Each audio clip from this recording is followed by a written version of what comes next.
Greetings, a warm welcome to you. Hope you are in good health.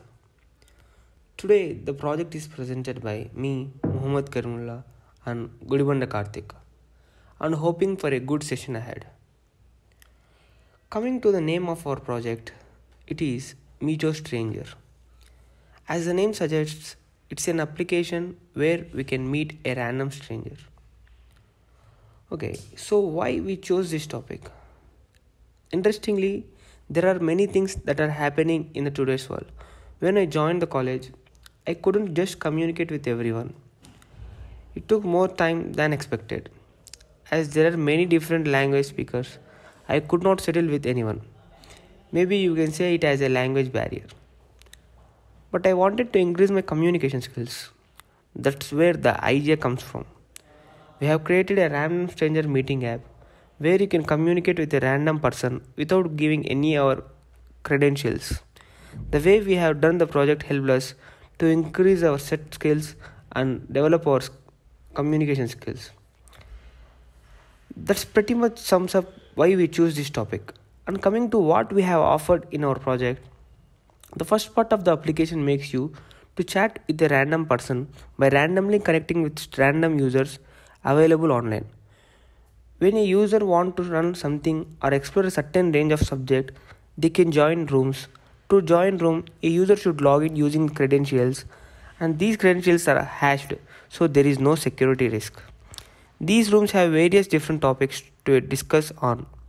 A user can also create a room of specific topic or specific interest and can talk people who joins. This sums up the overview and detailed demo will be given in the end of the video. Upcoming is the technical stack we have used in the project. Rather than just names, we will explain how each and every technical stack has been used in our project. We firstly used HBS, that are handlebars, which compiles templates into JavaScript functions in the project. It's used in the main body of the web application. It's like basic HTML using the JavaScript templates. And we also used basic CSS. CSS is used for styling. We use it for styling the HBS and the web page. It is used for bordering and padding of the web application, like basic CSS. And next we use SCSS, that is Sassy CSS, which is an extension to CSS. It is mainly used in the project to run loops of CSS and also helps to shorten the code. Actually, SCSS in the web application creates all visuals and the UI effects. And for the dynamic behavior of the web page, we use JavaScript. It actually makes special effects to the web page. It is used to pass the functions and dynamicity in the application. And after this basic the courses, we use Node.js. We use Node.js in the backend especially for the server side. It greatly boosts connectivity and its execution speed is very high and runs the server for the web application. And we use passport.js for authentication and to hash credentials of the logged users. It is used in the room part of the web application to log in. And we also use Express.js. Express.js is used in the project for managing all the HTTP protocols, requests, servers, and routes above Node.js. And we use Embedded.js. Actually, we used Embedded.js as the tags in the project, where a selection number of code should run automatically once the web application is started. And we also have used the Bootstrap for running the web applications in all devices in all compatible ways, so that no device fails to run the code in a proper way. And now my friend Karthik will continue with a series of other applications. Greetings, sir. I am taking over from here, and from coming from another technical stack, it is Mongoose. So Mongoose in the application is used for database calling and connectivity. It connects the MongoDB. It takes the variables and converts it into the understandable language to MongoDB. And for database, we have used MongoDB, and it stores all the data related to the chat rooms, like user data credentials and the room data, like the type of rooms it has, and a lot of temporary data is used in our web application, so which have to be erased after the end session of random conversation. But writing multiple commands for fetching and dropping the data from MongoDB is too hectic and complex. So we have came with a solution. We are using Redis DB. So it is used as a distributed in-memory key value latency, and it is used for messages in the chat room. What it does is it ingests and process all the real-time data in the messages in millisecond latency, and once the use is completed, it will be deleted. Like Redis is a temporary database. It stores the data for a temporary period of time and deletes after it. And the next thing is we have used socket.io. So it is in the used in the project for bidirectional and event based communication. So every time the application runs and the users are created with a random numbers, like random tags, and they are matched randomly, and these tags, these people who are matched will have a random chat.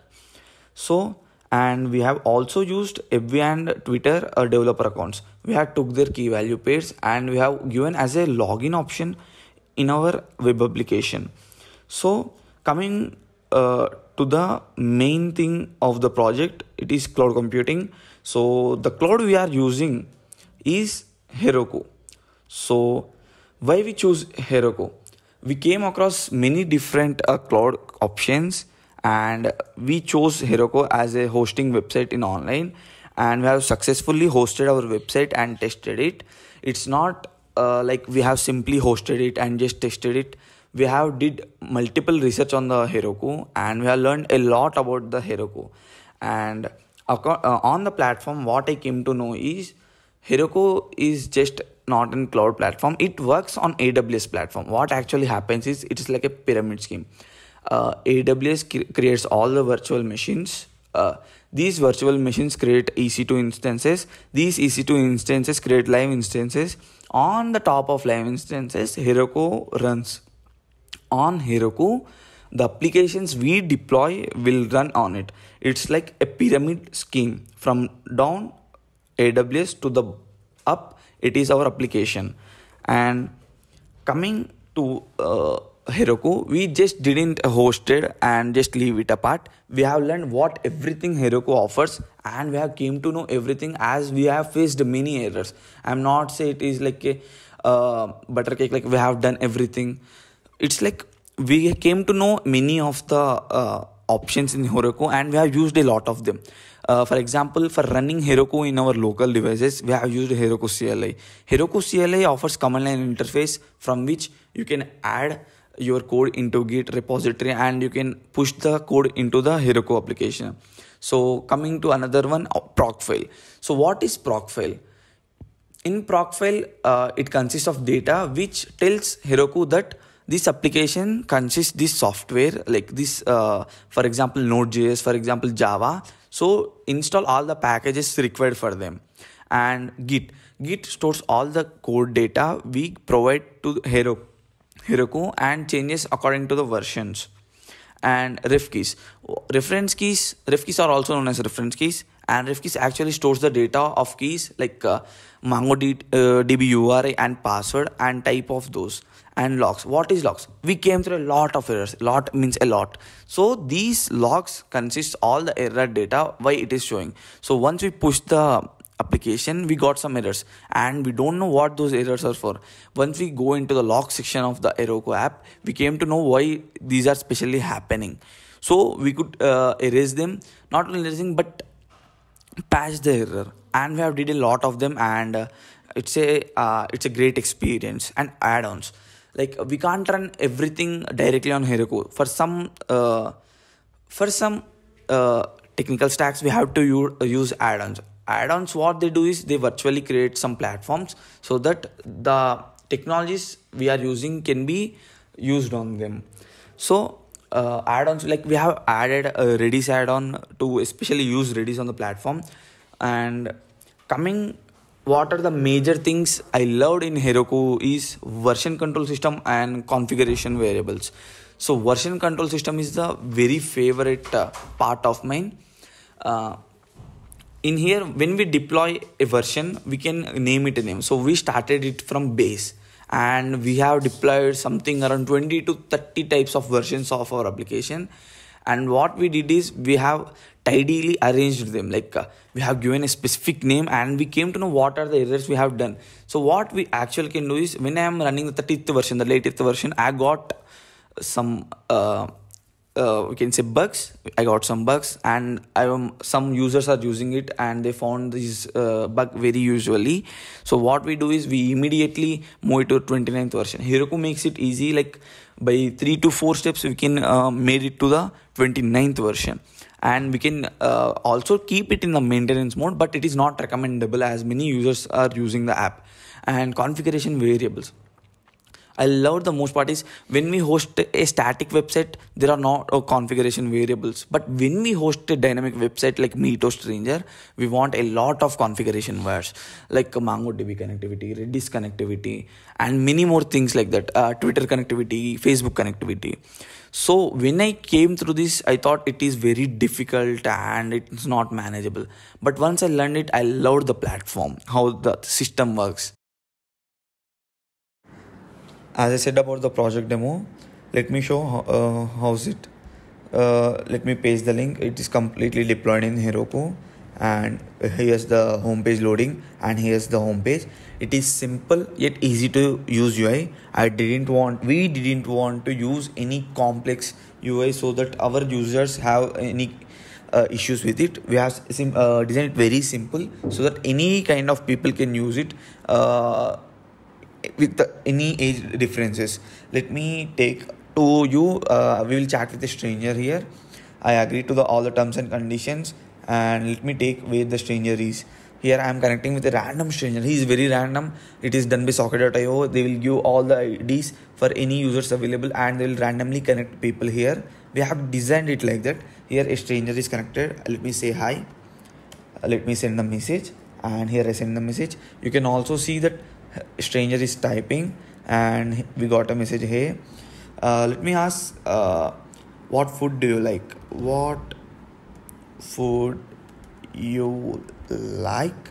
Sorry for the intonations. Yeah, ask the what food do you like. Let me wait for his answer. And yeah, he's typing here. You can clearly see, like, he can typing here. Yeah, see here, I like dosa. And okay, let me say bye to my good friend here, and I'm saying bye here, and let me end the conversation here. The thing is, it is totally anonymous, and the data has been cleared once we end the chat here. Let me go to home. Let me leave the page, and here's the UI. And for example, if you want to learn something about a skill, for example, I want to learn about cloud computing. So what I do is, I want to join a room and I want to search for a cloud computing room. Here we also included logins of different systems like Facebook and Twitter. We use developer accounts and we use different keys.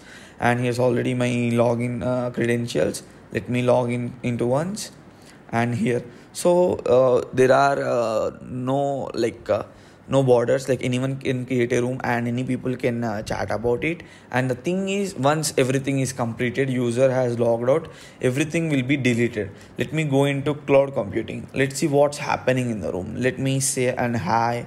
See, there are people online. It shows the people who are online. He is Chimki123. He's online. Let me send it. Hi.